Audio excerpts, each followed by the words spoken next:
Lunch বা ডিনারের পরে একটা ডেজার্ট না হলে কেমন যেন খালি খালি মনে হয়। আর অতিথি আসলে তো কথাই নেই, ডেজার্ট লাগবেই।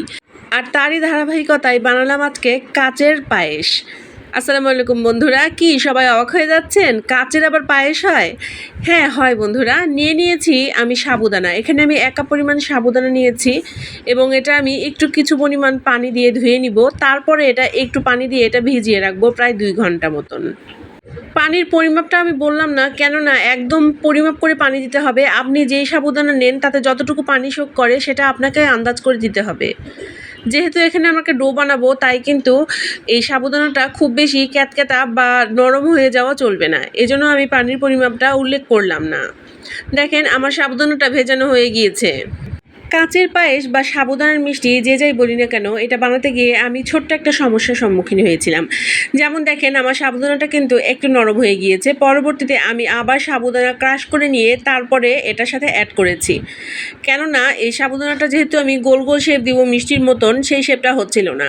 তো তারপরে শুকনো সাবুদানা যখন আমি এখানে অ্যাড করলাম, তারপরে এটা আমি গোল গোল করতে পেরেছি।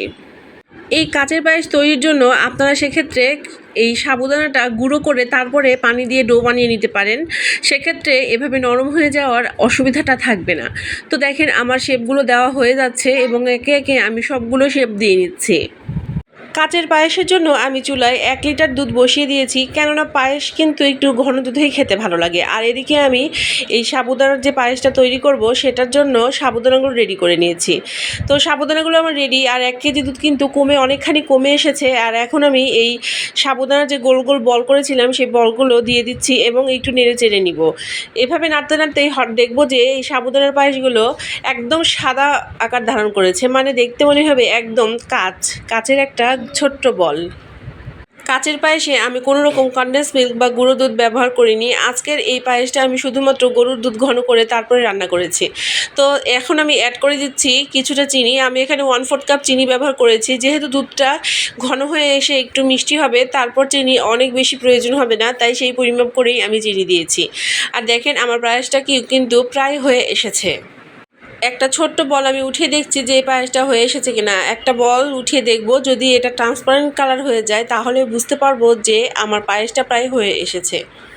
আমার কাচের পায়েস বা সাবুদানার মিষ্টি যাই বলেন না কেন, এটা এখনও কিন্তু তৈরি হয়নি। আর একটু এটা রান্না করতে হবে, তো আমি একটু রান্না করে নিচ্ছি। আর অন্যদিকে আমি একটু ডেজার্টের জন্য কেটে নিচ্ছি বাদাম এবং কিশমিশ। বাদাম কুচি দিলেই এটা গার্নিশের জন্য দেখতে যেমন ভালো লাগে, আবার যখন মুখে পড়ে তখনও খেতে বেশ মজা লাগে।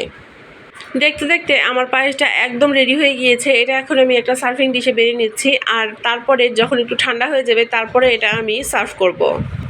পায়েসটুকু বেড়ে নেওয়ার পরে এখন অ্যাড করে দেবো বাদাম কুচি এবং কিশমিশ।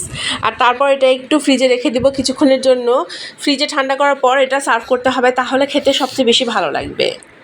সাবুদানার পায়েস এর আগে অনেকবার রান্না করেছি, কিন্তু সাবুদানা দিয়ে নতুন এই পদ্ধতির যে পায়েসটা রান্না করলাম, এই পায়েসটা খেতে সত্যি একদম ইউনিক ছিল। আপনারা যারা এখনও এই পায়েসটা ট্রাই করেননি, অবশ্যই এই রেসিপিটা ফলো করে ট্রাই করতে পারেন। দেখেন কি সুন্দর লাগছে দেখতে, আর খেতেও কিন্তু চমৎকার ছিল। আজকে তাহলে এখানেই শেষ করছি। আগামীকাল আবারও দেখা হবে ইনশাল্লাহ। সবাই ভালো থাকবেন, সুস্থ থাকবেন। আসসালামু আলাইকুম।